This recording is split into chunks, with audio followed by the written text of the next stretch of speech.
Trey Radel, your host of The Drive here.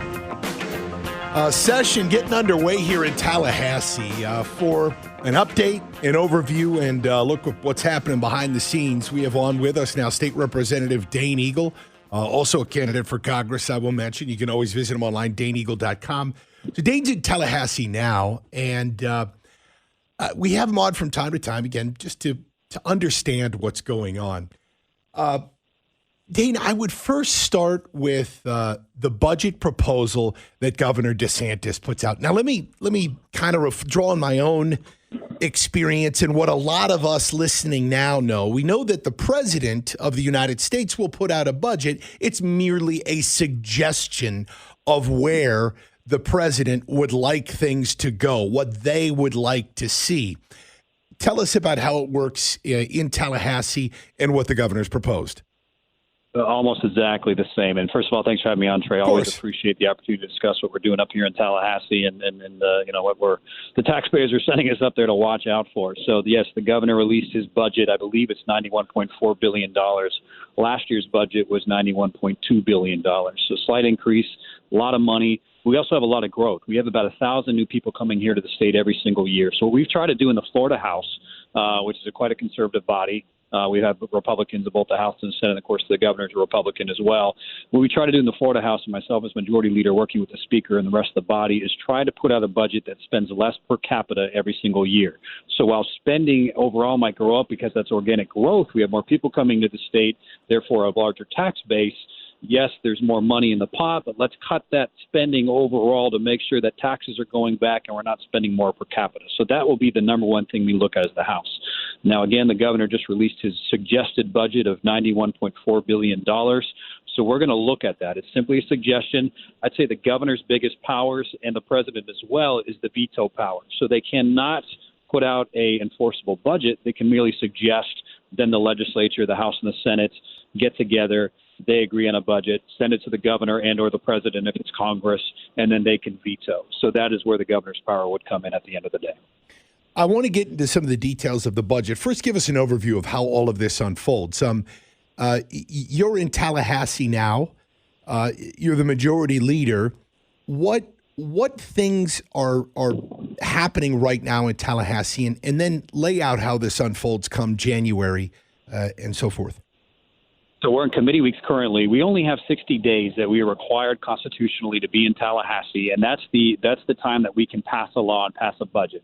We're also required by the Constitution to pass a balanced budget. Sounds novel, right? But we actually have to do that here in Florida, and that's a wonderful thing.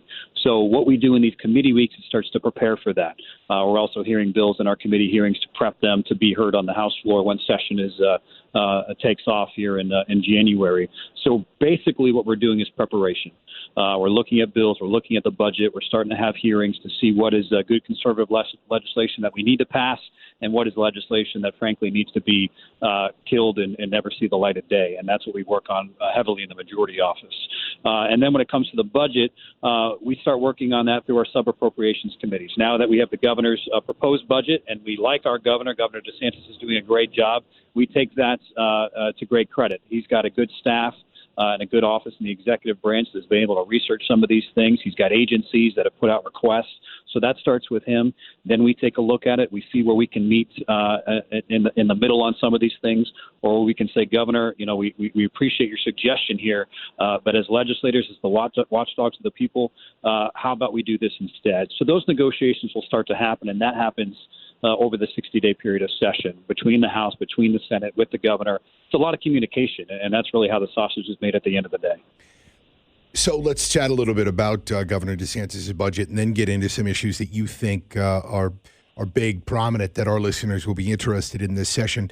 Regarding the governor's initial budget proposal, could you give us an overview of what he's proposing for teachers here in the state of Florida? So that's one thing in this budget that's different that we've seen before is the governor has focused on increased spending in two significant areas. While he's done that, he's also reduce spending in other areas. So he's trying to come up with a way to be able to, one, pay our teachers more, and two, put more money into the environment. I think two great things, two great initiatives we need to focus on: education and environment.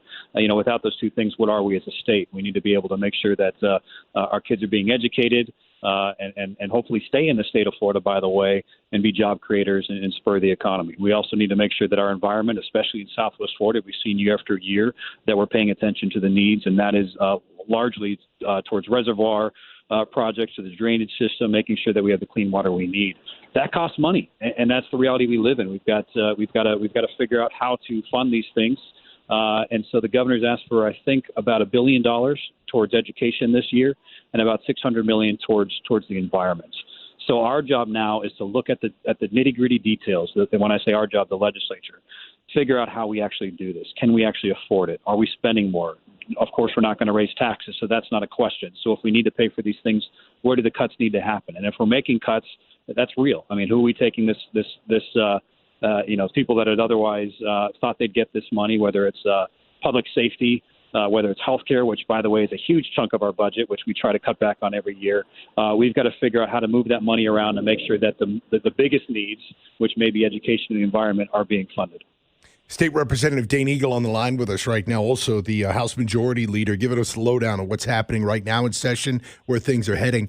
So what do you see as some of the prominent bills that you're looking to work on, potentially pass this session, that our listeners would be interested in? So working on that now as we speak. Again, in the majority office, we're going through some proposals that we set together on the speaker and other leaders in the House, the committee chairs, and the different committees, whether it be education, whether it's commerce, whether it's state affairs, whether it's healthcare, and try to figure out what are things that we need to put forward. And one important thing that we always focus on is we're not going to pass a bill to pass a bill. We're not here just to pass legislation. When we pass legislation, we do it in a way that is going to make things easier on the people of Florida. And sometimes you need to pass a bill to repeal regulation. Sure. You need to pass a bill to move things back. And we did it a lot last year with healthcare by repealing certificate of need, which allows hospitals to be able to compete so that we're not granting government regulated monopolies that raise healthcare. We did that to import prescription drugs from Canada, which the president is weighing in on now. We did that to expand telehealth. So we're going to do that some more in healthcare, and those are getting rolled out as we speak. So I'm hesitant to get in front of the speaker on that, but there's a few. Actually, one last week that deals with your pharmacy. You've got flu, then why wait a week to go see your doctor just to get the medication you need? Why not be able to go to your pharmacist who's perfectly trained to be able to treat you and send you home and on your way? That's one way to reduce the cost that we see in healthcare and increase access. Man, you should have heard the calls I got on that. You know me, I am for deregulating in as much as possible. I'm not an anarchist by any means, but I think that we've got so many rules and regulations that are unnecessary that quite frankly become more of a danger to the public.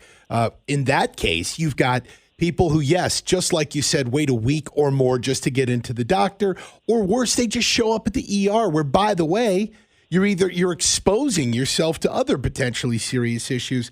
I'm with you 100% on that, and that's great to hear. You know what? Let me just piggyback off that.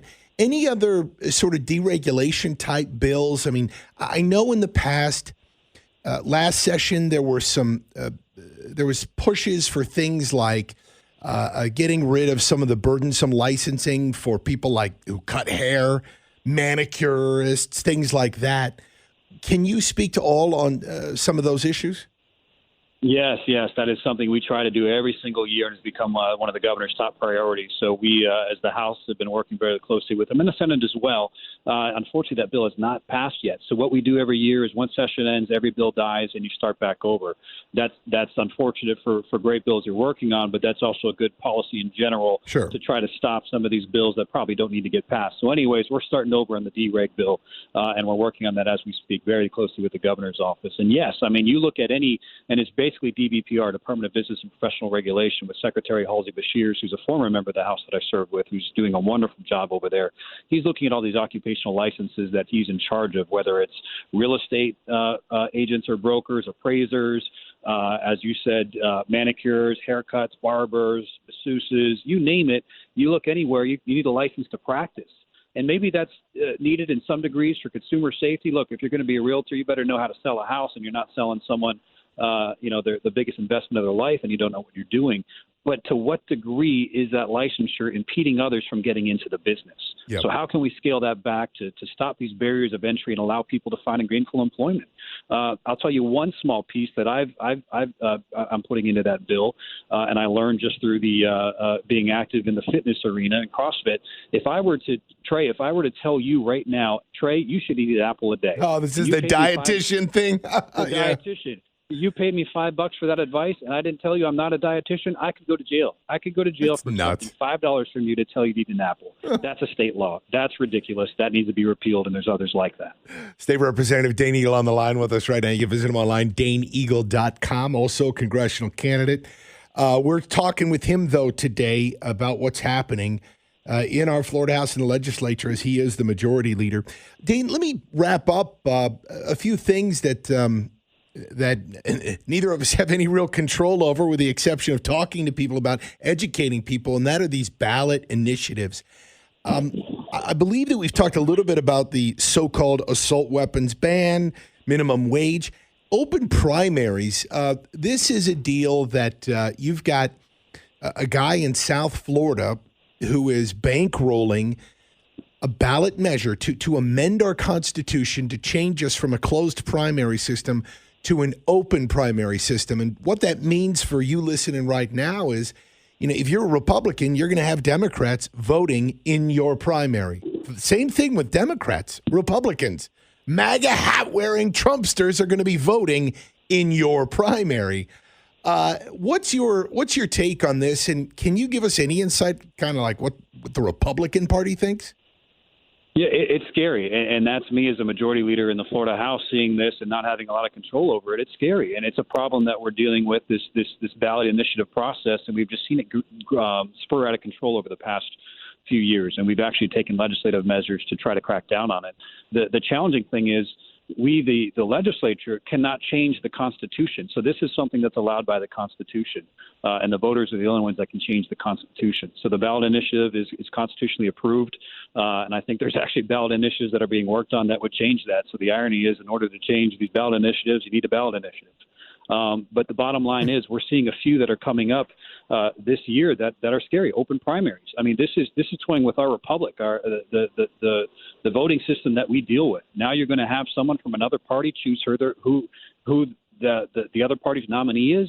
That sounds like some Benedict Arnold stuff. I mean, that is not sound policy in my mind, and that's why these things should be vetted through a legislative process of people that are elected to vet these things through committee process. But what we have instead is a group that's out there that can fund a ballot initiative, get the signatures, put it on the ballot, and now the people have no say in what that language says. They have to either take it or leave it, and it's so confusing that sometimes people vote for it without knowing what it really is, and it's very problematic. Undoubtedly.